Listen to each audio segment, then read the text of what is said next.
समृद्धि को दोबारा से लेकर आना चाहती है। और बीजेपी पार्टी ही है कर्मभूमि पिता की जन्मभूमि पे पहुंचने पे इनका हार्दिक स्वागत करते हैं। आप सभी से 2000 का स्वागत करें। और साथी जो लोग खड़े हैं इनसे प्रार्थना के पीछे पीछा हुआ है, आप सबसे प्रार्थना है, इसमें कोई भी अच्छी बात होती है आगे बैठ के सुनेंगे, तो आप सब आए। आपका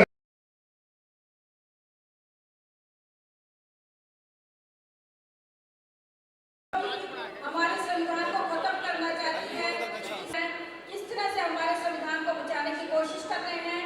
आप सभी से कहना चाहूंगी कि हम सभी को मिलकर काम करना होगा। धन्यवाद। जय हिंद।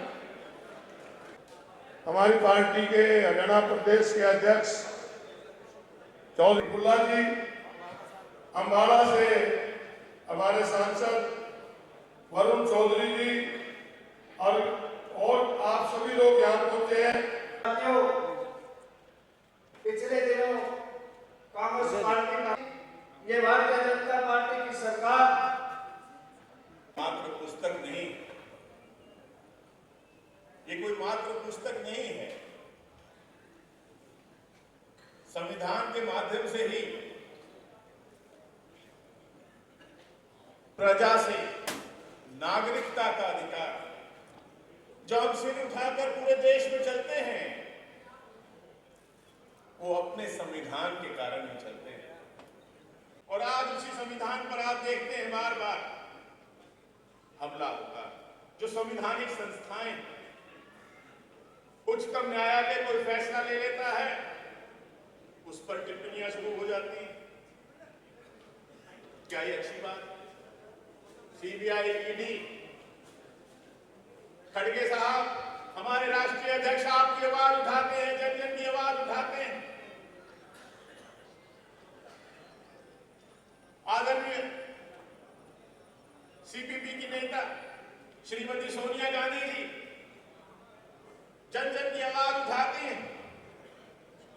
हमारे आदरणीय विपक्ष के नेता श्री राहुल गांधी जी जन जन की आवाज उठाते हैं। उनकी आवाज को दबाने का भरपूर प्रयास किया जाता है। कभी सीबीआई, कभी ईडी, बार बार बुलाया जाता है, सवाल किए जाते हैं, मिलता कुछ नहीं, परेशान करना है कि एक दबाव बनाना है।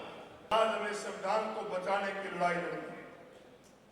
साथियों, इसके साथ साथ संविधान के बारे में हमारे प्रधान जी बताएंगे और भी बातें आपसे। मैं तो आज हरियाणा प्रदेश की सरकार के बारे में कहना चाहूंगा कि हरियाणा प्रदेश में एक ऐसी कमजोर सरकार बन गई जो हरियाणा प्रदेश के अधिकारों की रक्षा करने में भी सक्षम नहीं। हरियाणा प्रदेश में हमें बेरोजगारी तो मिली, हरियाणा प्रदेश में हमें अपराध मिला, नशा मिला, हमने वो सब सहा, परंतु आज हरियाणा प्रदेश का पानी, जो पानी हमारी जीवन रेखा है, आज उससे भी छीनने का काम पंजाब की सरकार कर रही है और हमारी सरकार बैठी देख रही है। किस प्रकार की सरकार है साथियों? प्रदेश का मुख्यमंत्री कहते हैं कि मान साहब हमारे रिश्तेदार हैं।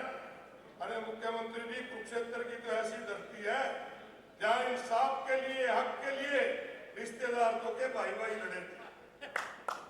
हमारा हक है, आप लड़ाई लो। ये लड़ाई तो इनको पहले लड़नी चाहिए थी बीजेपी को। एमपी साहब 2016 के अंदर एसवाईएल का पानी सुप्रीम कोर्ट ने हमारे पक्ष में फैसला दिया।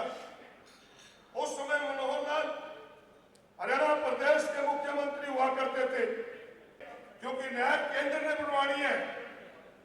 2016 से आज 2025 हो गए, आज तक 9 साल में ना मनोहर लाल जी और ना नैब सिंह सैनी मोदी भी टाइम लेने की हिम्मत ले सके। आज तक टाइम एसवाईएल का नहीं मिला। और अब तो हद हो गई कि किस प्रकार हमारे संघीय ढांचे पे ही हमला हो गया। पंजाब का मुख्यमंत्री स्वयं जाके भाखड़ा डैम के ऊपर ताले लगाने का काम करता है। ये किस प्रकार रजवाड़ा सही है? संघीय ढांचा ये। हमारे जो नंगल डैम है उस पे अधिकार पंजाब सरकार का नहीं है, बीबीएमबी का है। और बीबीएमपी में हम भी हिस्सेदार हैं और बीबीएमपी का कंट्रोल केंद्र सरकार के हाथ में है। आज अगर हमारा पानी नहीं मिल रहा, हमारी मौजूदा सरकार की कमजोरी और केंद्र सरकार हमारे लिए काम नहीं कर रही, इसलिए हमें नहीं मिल रहा। एमपी साहब, आज मैं कुरुक्षेत्र के प्रधान जी, कुरुक्षेत्र जिले के सभी कार्यकर्ताओं की तरफ से हम आपके बीच में विश्वास दिलाते हैं कि ये सरकार नहीं लड़ेगी चुनाव। आपने सर्वदलीय मीटिंग में नायब सैनी को अधिकार दे दिया कि आप जो फैसला लेंगे करो, परंतु हरियाणा प्रदेश की पानी की लाई आपको लड़नी पड़ेगी। आपने भी करी थी, हमने भी करी थी। तपस्या में कुछ कमी नहीं होगी और तपस्या करेंगे। भगवान के घर में देर है, हम देर नहीं, दोबारा लड़ाई लड़ेंगे, क्योंकि हमारे मुद्दे, जिन बातों पे हम हरियाणा की जनता के बीच में गए थे, वो मुद्दे यूं के यूं खड़े हैं। और ये जो सरकार बनी हरियाणा में, ये कोई व्यापक जन भावना से सरकार नहीं बनी। अगर व्यापक जन भावना इनके साथ होती तो जो ये मोदी जी के नेतृत्व में लोकसभा चुनाव लड़ रहे थे, उस चुनाव में कांग्रेस से हारते नहीं हरियाणा में। उस चुनाव में कांग्रेस की 48% वोट आई सी हरियाणा वासियों ने दी और भाजपा की 45% वोट आई। हमारी 2.5% वोट बीजेपी से ज्यादा आई लोकसभा चुनाव में। एक साल पहले का चक्र शुरू हुआ, लूट फूट और झूठ की राजनीति शुरू हुई और किसी तरीके से मैनेजमेंट करके मात्र आधे प्रतिशत वोट से इन्होंने सरकार बनाने का कार्य किया। लेबर का विपक्ष हरियाणा में है, देश में सबसे मजबूत विपक्ष हरियाणा में है। इतना झूठ सरकार बनाने के लिए जितना हरियाणा में बोला गया, नायब सैनी जी अब जवाब आपको देना होगा। इतना झूठ क्या कहा करते थे सरकार बनने, जब सरकार चुनाव चल रहे थे कि 3100 में धान खरीदेंगे, कहते थे कि नहीं कहते थे कि 3100 में धान खरीदेंगे, कहते थे महंगाई कम करेंगे। लेकिन सरकार बनते ही दूसरा, तो बीजेपी बहुत झूठी पार्टी। तो पहली तो बात झूठ, दूसरी बात लूट। देश में कितना ये देश में इनकी सरकारों के माध्यम से कोई ऐसा प्रदेश नहीं जहां इतने बड़े बड़े घोटाले नहीं। कितना लूट गए मुझे आपको बताने की जरूरत नहीं। पैसा पानी की तरह हर प्रदेश के चुनाव में, महाराष्ट्र से आए प्रफुल्ला जी, इतना बहाने का काम महाराष्ट्र में हुआ, हरियाणा में हुआ, मुझे आपको बताने की जरूरत नहीं है पैसा कहां से आ रहा है। और भाई तीसरा फूट, भाई को भाई से उलझाने वाली पार्टी, धर्म और जाति के नाम पर भाई को से उलझाकर अपनी राजनीतिक रोटी सेकने वाली ये पार्टी है। इसीलिए आप रीढ़ की हड्डी है और आपने जो कार्यक्रम है ये ग्राउंड पर आपने पहुंचाने का कार्य आप लोगों ने ही करना है। और इससे पहले भी आप लोग ही करते रहे हैं कि आज क्या संविधान आज क्यों खतरे में पड़ा हुआ है। आज संविधान के जो बेसिक जो ढांचा है, जो बेसिक स्ट्रक्चर है, उसको ये सरकार क्यों तहस नहस करना चाहती है। आज ये सरकार संविधान पर बार बार चोट करने का काम क्यों कर रही है, क्योंकि ये सरकार ना तो आजादी की लड़ाई में थी कहीं, उस समय भी अंग्रेजों की गुलामी कर रहे थे, अंग्रेजों की चापलूसी कर रहे थे, अंग्रेजों की दलाली कर रहे थे। हमारे स्वाधीनता संग्राम के सेनानियों के खिलाफ ये गवाहियां देने का काम कर रहे थे। ये बचाओ अभियान कांग्रेस पार्टी का, जिसके तहत हर जिला स्तर पर ये कार्यकर्ता सम्मेलन आयोजित किए जा रहे हैं। इसके बाद विधानसभा स्तर पर भी किए जाएंगे। और जिस तरीके से चौतरफा हमला संविधान पे किया जा रहा है, संवैधानिक संस्थाओं पर, चाहे वो चुनाव आयोग हो, चाहे वो जांच एजेंसियां हो, चाहे वो मीडिया हो, जुडिशरी हो, आज हर संस्था की निष्पक्षता और साख पे प्रश्न चिन्ह लगाए जा रहे हैं। वो आप देख रहे हैं। तो आज संविधान को बचाने के लिए, और केवल संस्थाओं पर ही नहीं, संविधान में जिन हर वर्ग के जो अधिकार सुनिश्चित किए गए थे, जैसे रिजर्वेशन का अधिकार, आज सरकारी नौकरियों को समाप्त किया जा रहा है। आपने देखा HKRM जैसी योजनाएं लाई जा रही हैं जिसमें बिना रिजर्वेशन के कच्ची नौकरी पे सरकार खुद ठेकेदार बन रही है।